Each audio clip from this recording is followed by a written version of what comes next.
د مجاهدینو امیران کله کله دلته سبقو کې ناست دي، میلمه شخصي ورته راشي، خپل شخصي د جهاد امورو د مجاهدینو د جملې نه نه دی پسې ورته حلال کړي. کومه نه کوي ورته هغه پڼ چې د ملګرو دپاره غټ امیر ورکړی چې دا به ته په د خپلو ملګرو په زخمیانو په شهیدانو په دغو کورنیو په دغه استعمالوي، دوی هغه روپۍ ورسره یي، په یوه روپۍ خوندونه اخلي، پسونه خلکو ته حلالوي.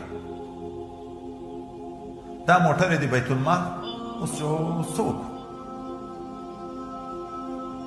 هر سړی چې موټر نه یې خدمت نه کوي، چې موټر دې ورته واخیست د عهدې دپاره وي چې اوس مثلا دا د ولسوال صاحب ده، خو د ولسوالي کار چې کوي په دغه موټر کې به ګرځي، خو چې دی 3 میاشتې کور ته په چکر باندې په چوټي باندې لاړ شي، د کور د غواو شوتلې به هم په دغه موټر کې راوړي. ای به په کور کې چې موټر اکسیډنټ شوم روپۍ په بیت المال دي، تیلو خرچه هم په بیت المال ده، کاغذونه بندېدن هم په بیت المال دي، دا موبایل دي کارټون یې څوک ورکوي؟ بیت المال شي. دا ګورې پام وکړئ ټولو شیانو ته. دا یوه ورځ کله کله سړی لږ شیان بیان کړي خو ځای راشي د هغه ځای په بنیاد.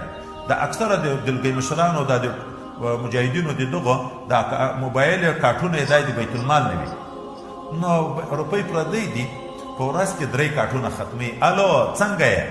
څنګه یې ذاتې نه خلاصېږي، په څنګه یې باندې په ورځ کې 200 او 300 روپۍ. هېڅ ضرورت نه وي، هېڅ ضرورت نه وي، صرف څنګه یې او څنګه یې اشنایي په پالي روپۍ د بیت المال استعمالېږي. بیت المال کې ډېر لوی احتیاط ده. وروسته را روان ده دا د غنیمت خمس کې چې څوک بیت المال غنیمت کې هغه خیانت وکړي، دغه ډېر لوی عذابونه ولې ذکر کېږي؟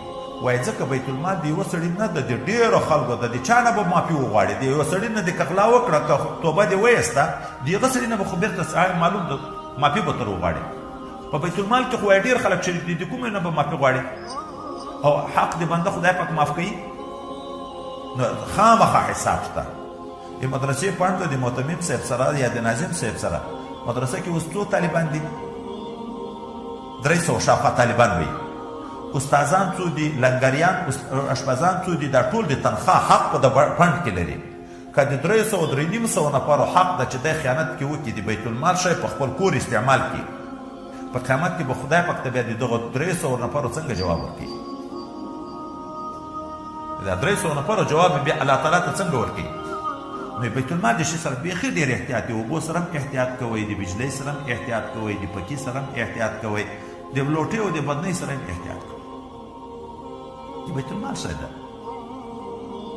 دا ثواب ځای خو ده که تا شخصي بیا خو احتیاط کوې، شخصي چې بیا احتیاط کوې، خو په دا بیت المال کې احتیاط وکړه چې د خدای رضا دلته ډېره درکړي، چې شخصي دی نه ده، اتا د جوب نه نه ځي، خو چې احتیاط کوې بیت المال ته ګټه کوې، نو ثواب په دغه ځای کې ډېر دی.